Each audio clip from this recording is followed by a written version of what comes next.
Hello, hello. Welcome back to Branded. My name is Sarah. I'm your host. I want to talk about social media, but in a way that's actually useful for where you are right now, not when you were a newbie and trying to figure out how to get your first 100 followers.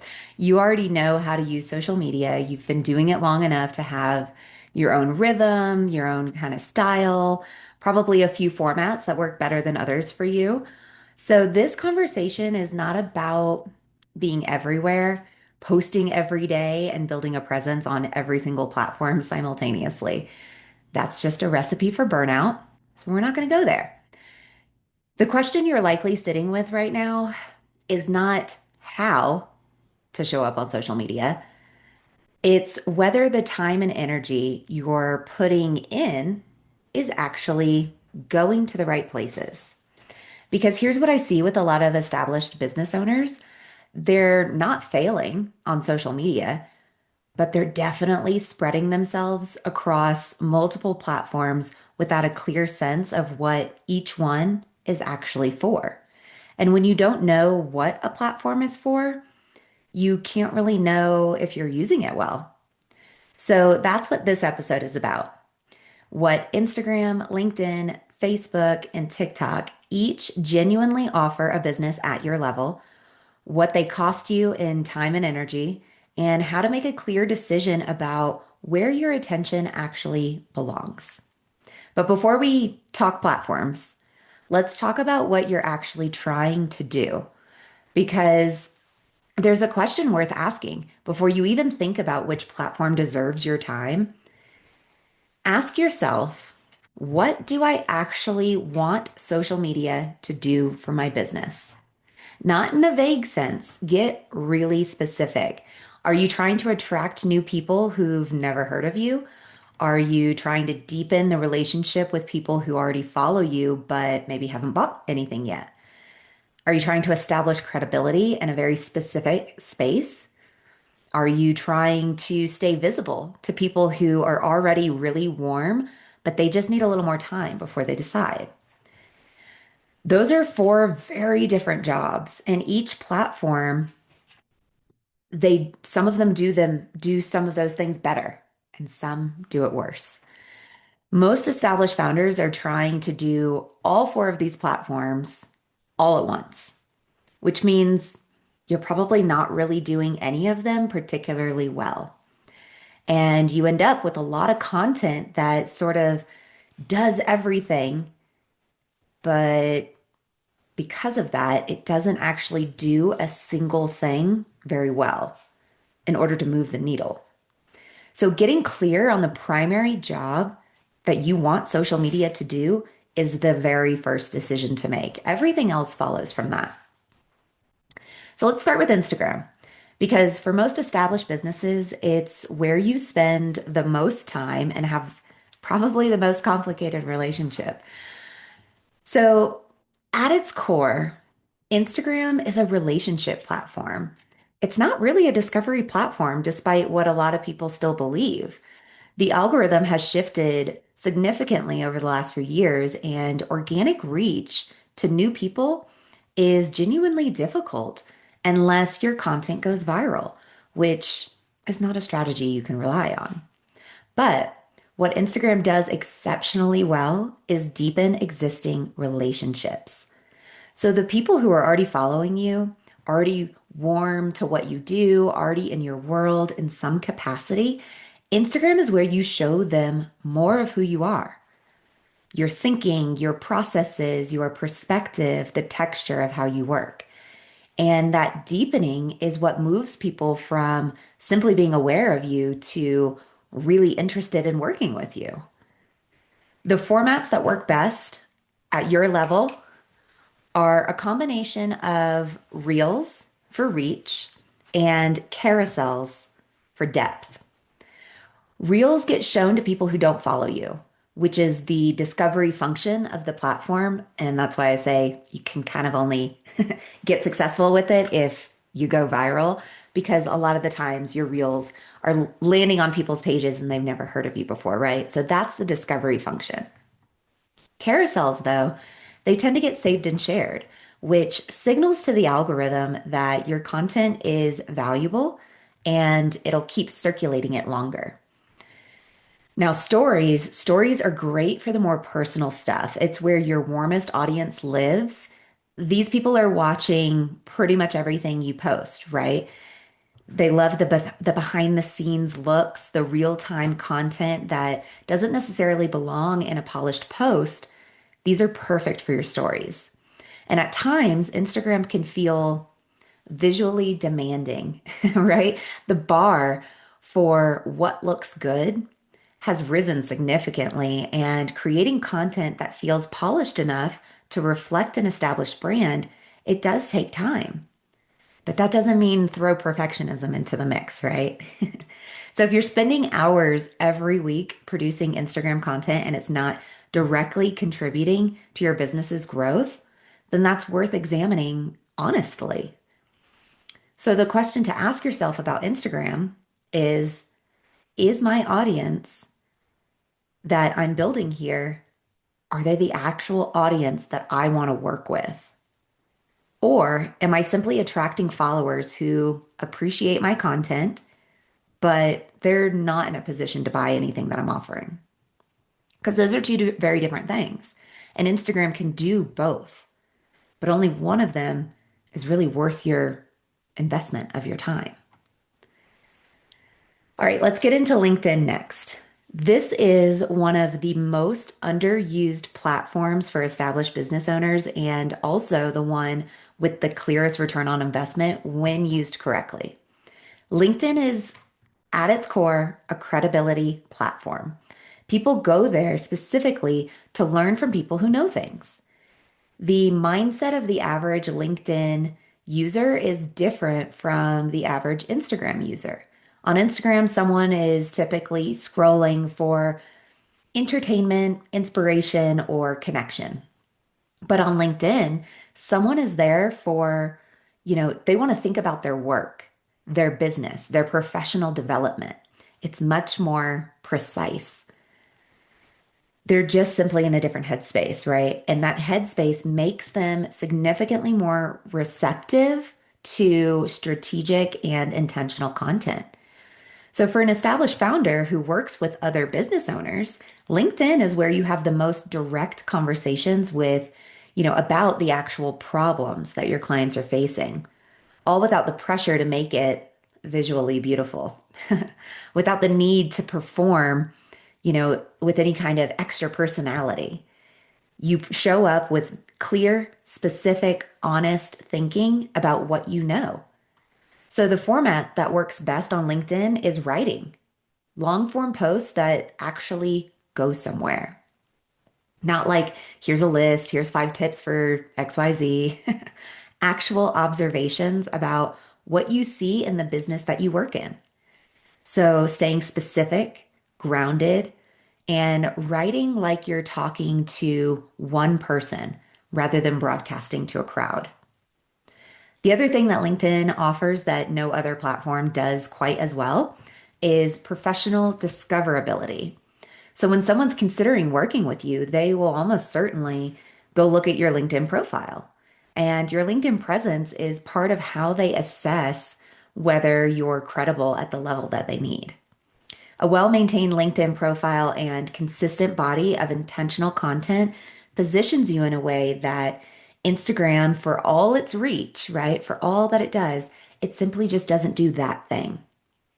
So the cost of using LinkedIn is a lot less than most people think because the pressure to produce visual content is significantly lower. A well-written post that maybe takes you 30 minutes to think through and write can absolutely outperform a reel that took 3 hours to produce and edit. So the investment for LinkedIn, it's more mental versus logistical. So the question to ask yourself about LinkedIn is whether the people you most want to work with are there. For B2B services and like high ticket offers, the answer is almost always yes. So think about LinkedIn, getting added to the mix. Next, Facebook. This is the platform that most established founders have the most complicated feelings about because it feels less relevant than it did 5 years ago. The organic reach has dropped dramatically.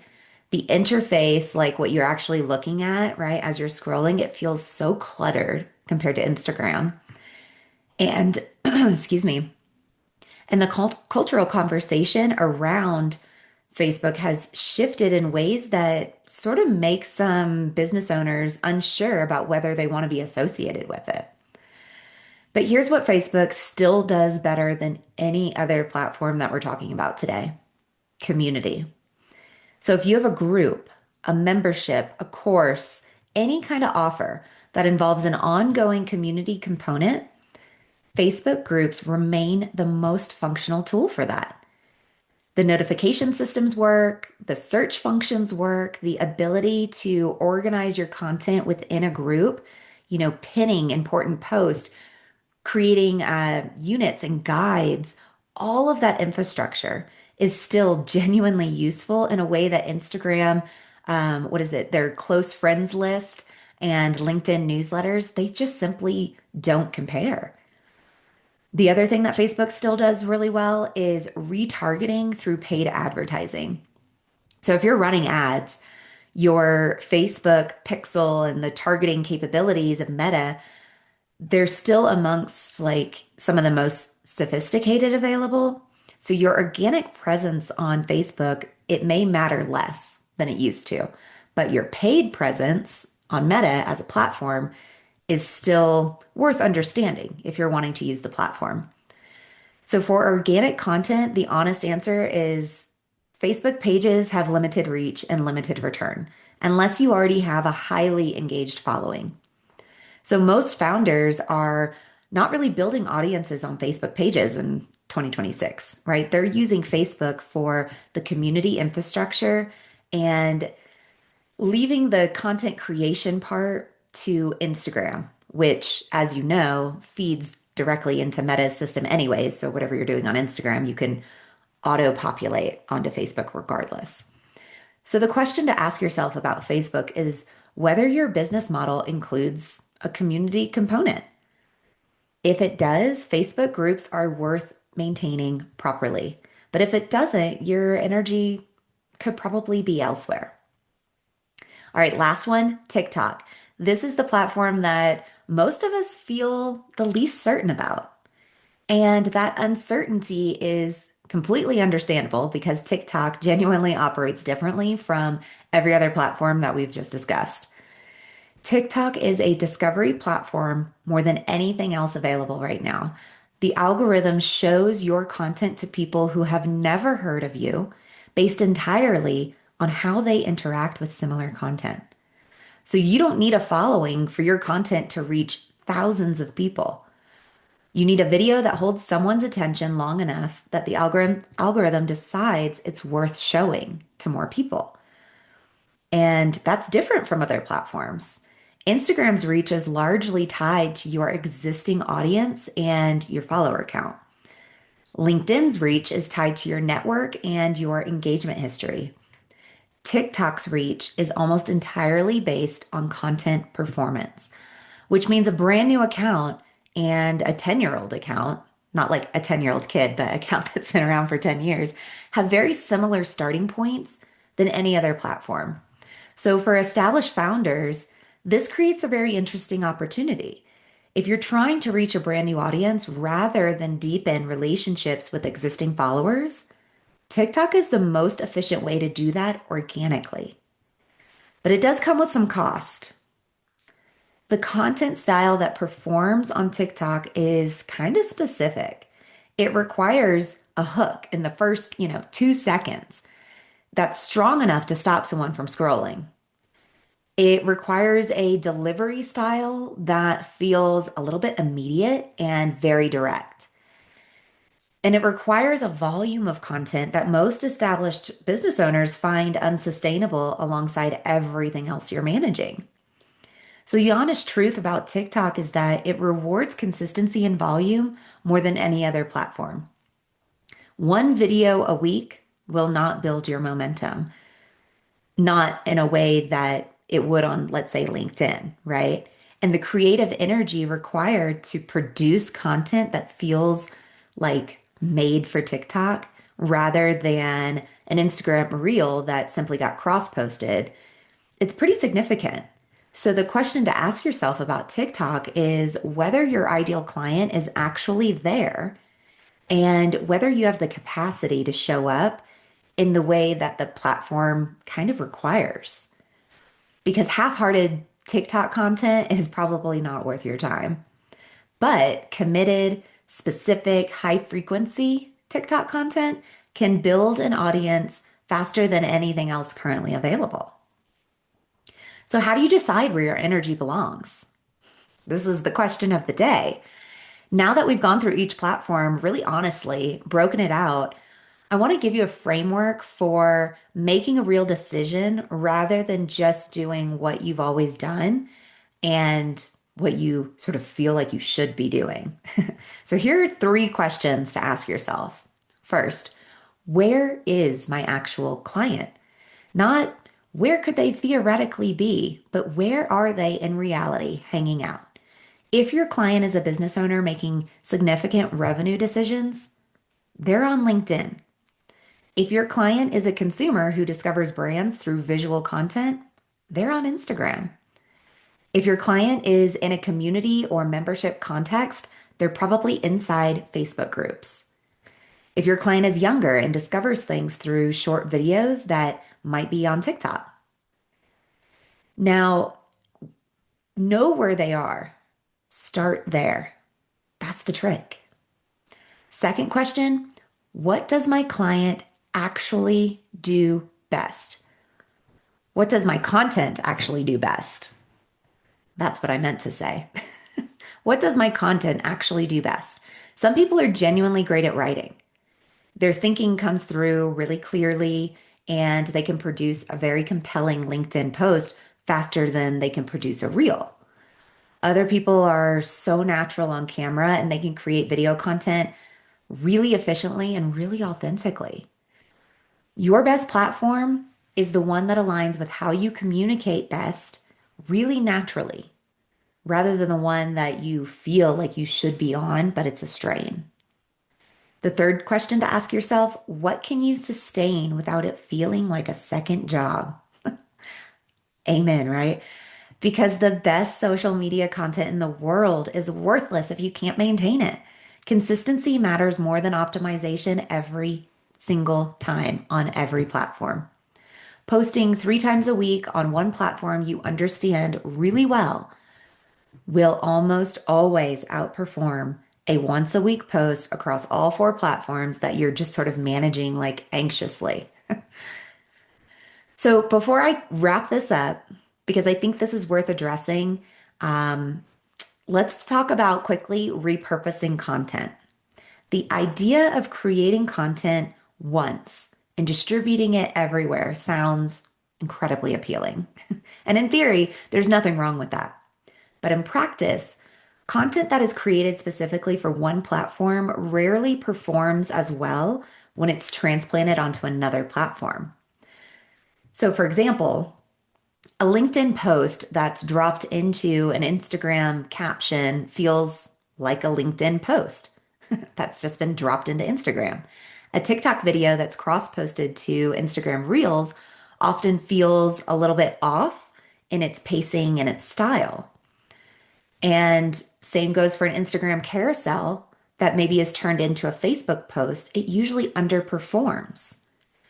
And I've personally been testing this repurposing theory for the last few months by cross posting all of my Instagram content onto all 4 platforms and really making no changes whatsoever and seeing what performs. And what I noticed was that reels made for Instagram, they do well enough on TikTok, but they do better if you shorten up your captions and maybe change up your hashtags. Carousels that are made for Instagram, they do well enough on like LinkedIn or Facebook post, but they do better, especially on LinkedIn, with a much more thoughtful and intentional caption that actually takes the reader somewhere. So repurposing works best when you adapt the content for the platform rather than just straight up reposting it. So the core idea stays the same, right? But maybe your hook is different. Maybe the format, what was a reel now becomes long form, like writing in LinkedIn versus a reel in Instagram, right? So that's the format. Maybe that changes up a little bit. Perhaps the length of it. Maybe you have a longer reel that is in Instagram, but it's shortened up in TikTok or vice versa. So the length of it can change, the tone might change a little bit, but you really don't have to change that core idea. And that's where the power of repurposing really, really is. So the truth of it is, repurposing requires a little bit more work than it's often presented as. Not as much work as creating something from scratch, though, but more than just simply hitting share on all the platforms and making no edits. So if repurposing content is part of your strategy, build it into your workflow really intentionally and know which platform is your primary and which are the secondary. Because when you know that, you can create for your primary first and then adapt for those secondary platforms rather than trying to produce one piece of content that works everywhere all at once because it doesn't really. So remember, you don't need to be on every platform. You never did. That was a lie. People were lying to you. The pressure to be everywhere is genuinely one of the biggest sources of content fatigue for established founders who already have a business to run, right? You're like, I don't have fucking time for this.